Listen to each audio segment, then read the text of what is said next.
country is still reeling today from the release of that Senate Intelligence Committee report on CIA torture practices. But the other side, the CIA's defenders, also have documents to point to. First up, there's the Senate committee's Republican rebuttal questioning that report's credibility, saying it failed especially to interview the CIA officials involved. Then there's the CIA's own response. Director John Brennan disputing Democrats' conclusion that the CIA program didn't produce reliable intelligence. Do those defenses hold up? James Woolsey is a former director of the CIA and current chairman of the Foundation for the Defense of Democracies. Thank you for being here, sir. It's always a pleasure. Ambassador Woolsey, point blank, is the Senate report credible, or is there anything to these critiques of its methodology from the Senate side, the Republican Senate side?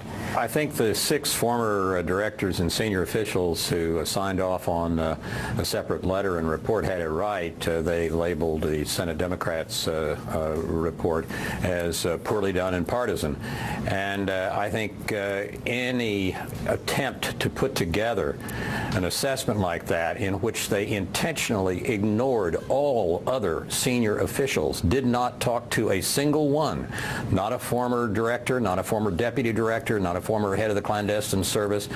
That alone says, I think, that the people who put together the Senate Democratic report did not want to confront reality. They wanted to be able to write their own story unchained from any necessary ties to looking at what people who were really involved in these decisions thought and did. But what about the supposition that they had adequate representation of that other side through these extensive cables and documents that they were sorting through that were actually contemporaneous accounts from those people?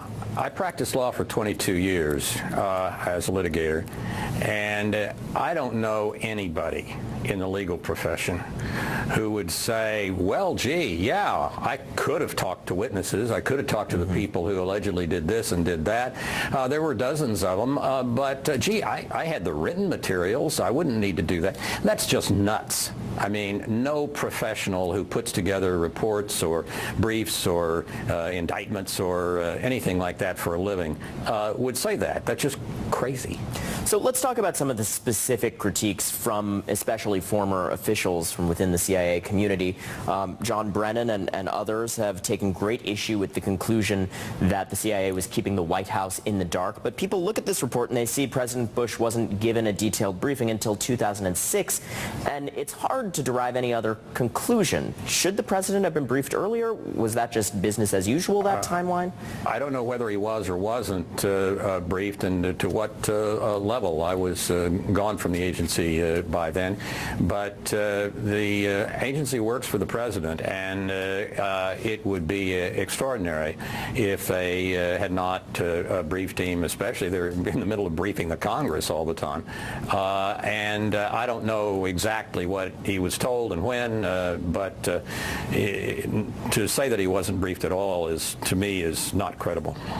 One critique that you yourself have offered is that other countries that are mentioned in this report won't necessarily work with the United States again on similar programs. I think we actually have former Director Hayden as well talking about this morning. Take a listen. Well, I think it's more accurate to say they do this on the promise of discretion on the part of the U.S. We do politically risky things with them. They understand that. We're reliable partners. Not so much. They're going to see themselves in this report, and there's going to be an awful lot of political blowback. Just wanted to get your reaction to his account on that. It sounds like you may have similar objections. I just want to get your take on those who say, of course, well, good, we shouldn't have secret alliances on practices with serious ethical or legal problems. I think that anybody who takes that latter point of view against what Mike Hayden said doesn't understand the way intelligence works. We get a very large share of what we know by trading information and giving information to other countries with friendly intelligence services services and getting information from them. And the cooperation requires trust. And you really don't want to go to your British colleagues or your German colleagues and say, hey, we'd really like to work on this operation against ISIS together with you, but would you have your people sign this waiver and drop by the photography studio and have your mugshots taken in advance, because you might get prosecuted if you help the United States. The head of the United Nations official deals with counterterrorism is already on that tack.